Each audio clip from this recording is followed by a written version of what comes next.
ദൈവത്തെ മനസ്സിൽ വിചാരിച്ച് ഐശ്വര്യമായിട്ട് അങ്ങ് തുടങ്ങിക്കോ. അതെ, ദൈവത്തെ മനസ്സിൽ വിചാരിച്ച് ഐശ്വര്യമായിട്ട് അങ്ങ് തുടങ്ങാം. ശരിയാണ്.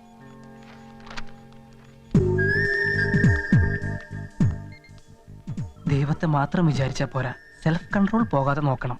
സെൽഫ് കൺട്രോളോ? ഇത് നോക്കിയേ, ഇവിടെ മൊത്തം ഒരു വിമൻസ് കോളേജ് എഫക്റ്റ് അല്ലേ? ഓ, നിന്റെ ഒരു കാര്യം.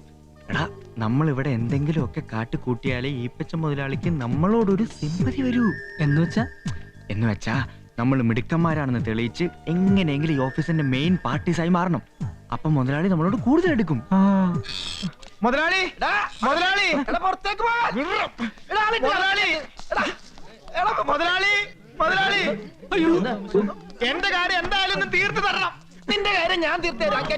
മുതലാളി ഇവിടെ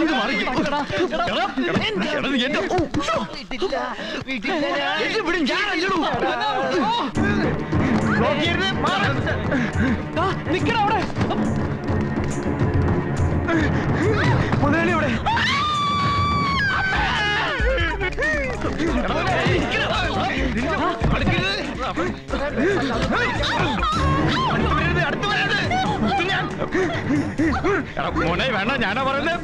എനിക്ക്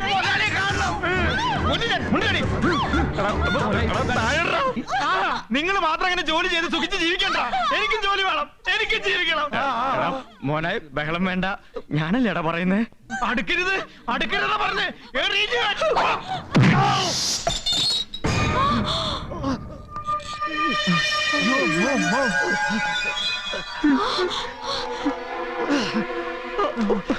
മുതലാളി, മുതലാളി.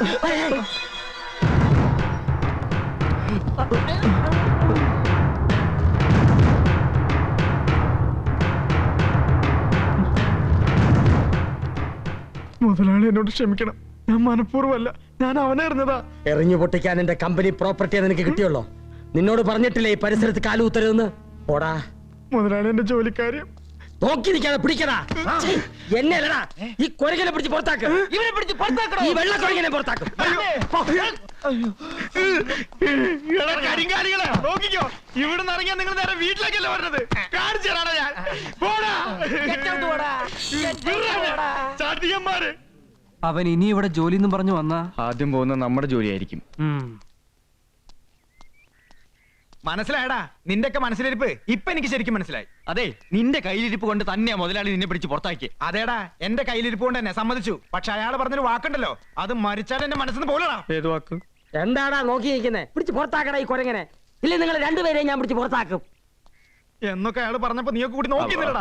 അതൊക്കെ ശരി മോനെ, പക്ഷെ നീ ഒരു കാര്യം മനസ്സിലാക്കണം. എങ്ങനെയെങ്കിലും മുതലാളിയെ സോപ്പിട്ട് നിന്റെ ജോലിക്കാര്യം ശരിയാക്കുന്ന കാര്യം ഞാൻ ഏറ്റു. ഉറപ്പാണോ? ഉറപ്പാ. എന്നാൽ എത്രയും പെട്ടെന്ന് ജോലി ശരിയാക്കിക്കൊള്ളണം. ഇല്ലെങ്കിണ്ടല്ലോ അവിടെ കയറുന്ന മൊത്തം കുളം തോന്നി. എന്തിനാ അങ്ങനെ നിങ്ങൾ മാത്രം ജോലി ചെയ്ത് സുഖിച്ചാ പോരല്ലോ. ഒന്നില്ലെങ്കിൽ നമ്മൾ 3 പേര് അകത്ത്, അതല്ലെങ്കിൽ 3 പേരും പുറത്ത്.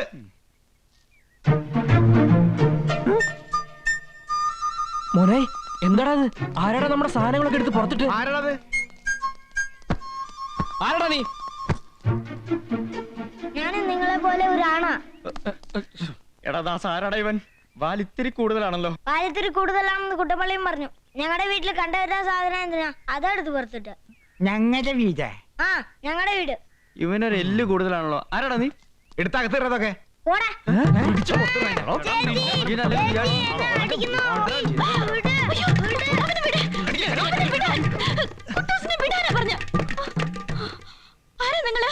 ഓഹോ, അപ്പൊ ഇങ്ങനെ ഒരു സാധനം അകത്തുണ്ടായിരുന്നല്ലേ?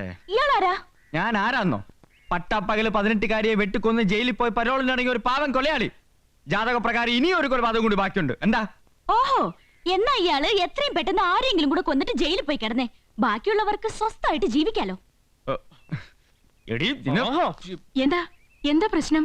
എന്താ പ്രശ്നമെന്നോ? 3 ബാച്ചിലേഴ്സ് മാത്രം താമസിക്കുന്ന ഈ വീട്ടിൽ കയറി നിങ്ങൾ താമസിച്ച നാട്ടുകാർ ഞങ്ങളെ പറ്റി എന്ത് വിചാരിക്കും? ഞങ്ങളെ പറ്റി നിങ്ങൾ എന്ത് വിചാരിക്കും? നിങ്ങളെ പറ്റി നിങ്ങൾ എന്ത് വിചാരിക്കും? പെട്ടിയും കിടക്കും കെട്ടിപ്പറക്കി പെട്ടെന്ന് ഇവിടെ ഇറങ്ങിക്കോണം, ഇല്ലെങ്കിൽ. ഓഹോ, അത് താനാണോ തീരുമാനിക്കുന്നേ? എന്നാൽ ഇപ്പൊ ഇറങ്ങാൻ സൗകര്യമില്ല. താൻ എന്തോ ചെയ്യും? എന്താ നോക്കുന്നേ? നിങ്ങളുടെ വീട് ഞങ്ങള് കയ്യേറിയെന്ന് പറഞ്ഞ് ചെന്ന് കേസ് കൊടുക്ക്. എന്താ മോളി ഇത്? പോകാൻ പറയാമേ. ഇവരൊന്നും ഒരു മണ്ണാങ്കട്ടി ചെയ്യില്ലെന്നേ. ഉണ്ണിദാസ, ഇനി ഇവരോട് സംസാരിച്ച് എന്നിട്ട് യാതൊരു കാര്യമില്ല.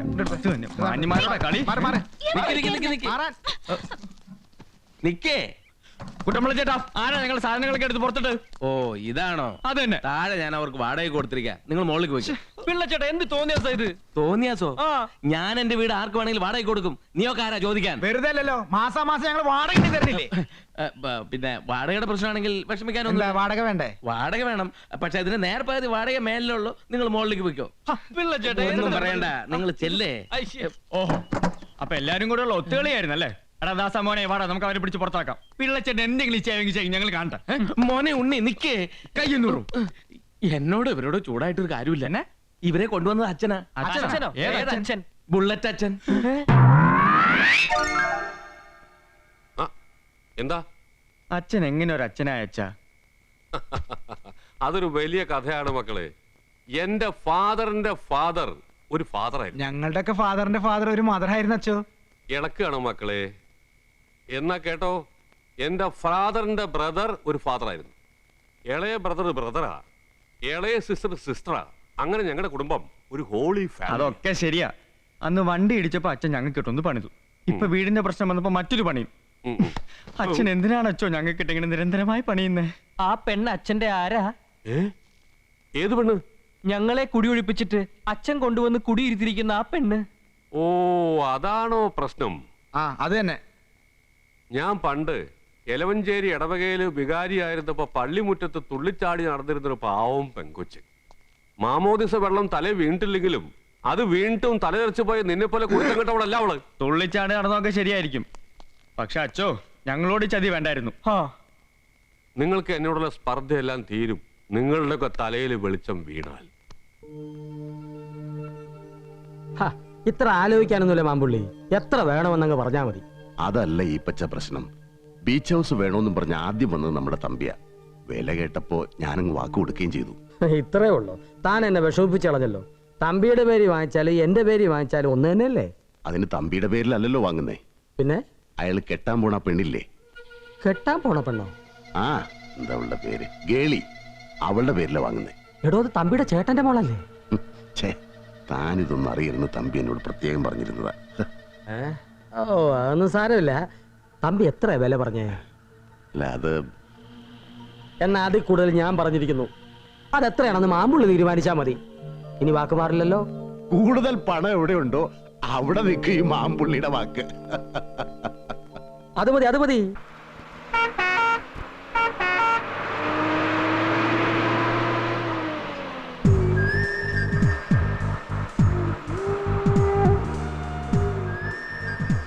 ആ ടിക്കറ്റ് എടുക്കാനുണ്ടോ? ടിക്കറ്റ്. ഹലോ, ടിക്കറ്റ് എടുത്തോ?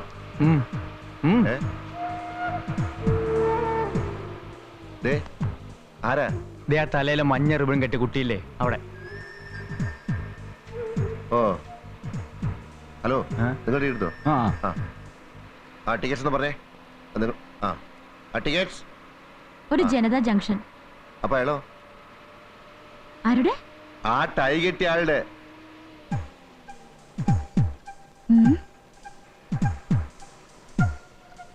അയാൾ എന്റെ ആരുമല്ല. അയാളുടെ ടിക്കറ്റ് എന്തിനാ ഞാൻ എടുക്കുന്നേ? ഒരു ജനതാ ജംഗ്ഷൻ. നീ എന്താടി പറഞ്ഞേ? ഞാൻ നിന്റെ ആരും അല്ലെന്നോ? എനിക്കിത് വേണമടി. എടി, വീട്ടിലൊരു ചെറിയ കശവിശ ഉണ്ടായെന്ന് കരുതി നാട്ടുകാരെ മുഴുവൻ അറിയിക്കണം. മിണ്ടി പോകരുത്. ചേട്ടാ, എല്ലാം ഞാൻ സഹിക്കാം, പക്ഷെ എന്റെ സ്വന്തം ഭാര്യ എന്റെ മുഖത്ത് നോക്കി ഞാൻ ആരുമല്ല എന്ന് പറഞ്ഞാൽ അത് മാത്രം ഞാൻ സഹിക്കില്ല. തമാശക്കാണെങ്കിൽ പോലും. 2 ജനതാ ജംഗ്ഷൻ. എന്താ മോനെ പ്രശ്നം? ഒന്നുമില്ല മാവ. സാധാരണ വീട്ടിൽ നിന്ന് ഇറങ്ങുമ്പോ ഞാൻ ഇവൾക്കൊരു ഉമ്മ കൊടുക്കുന്ന പതിവുണ്ട്. അപ്പൊ ഇന്നത് കൊടുക്കാൻ സാധിച്ചില്ല. അതിന്റെ ഒരു ചെറിയ പ്രശ്നമൊക്കെ.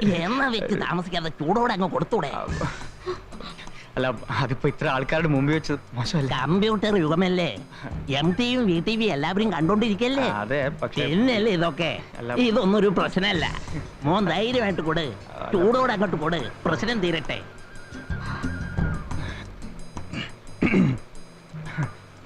മായേ, തൽക്കാലം ഇതുകൊണ്ട് തൃപ്തിപ്പെടണം.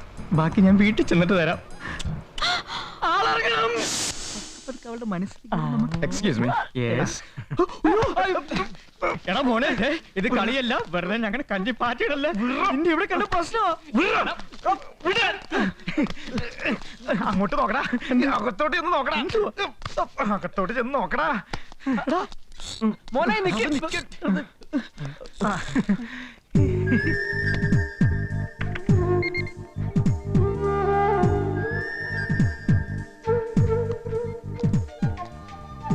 മോർണിംഗ്.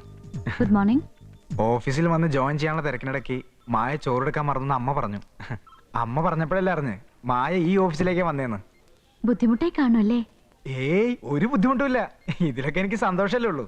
വരട്ടെ. ദേ ഒരു കാര്യം പറഞ്ഞേക്കാം, എത്രയും പെട്ടെന്ന് എന്റെ ജോലി ശരിയായിക്കൊള്ളണം. ഇല്ലെങ്കിണ്ടല്ലോ 2 എണ്ണം വീശുകൊണ്ട് വന്ന് മൊത്തം അടിച്ചു പൊളിക്കും ഞാൻ.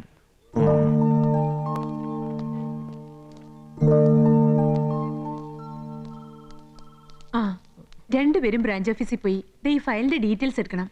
അയ്യോ, ഞങ്ങൾ തന്നെ ബ്രാഞ്ച് ഓഫീസിൽ പോണോ? നോക്കാനുള്ള ഇവിടുത്തെ ഫയലുകൾ തന്നെ നോക്കി തുടങ്ങിയിട്ടേ ഉള്ളൂ. അതോർത്ത് വിഷമിക്കണ്ട, ആ ഫയലുകളൊക്കെ ഇനി ആ കുട്ടി നോക്കിക്കോളും. നിങ്ങൾ കമ്പ്യൂട്ടർ എക്സ്പെർട്സ് അല്ലേ?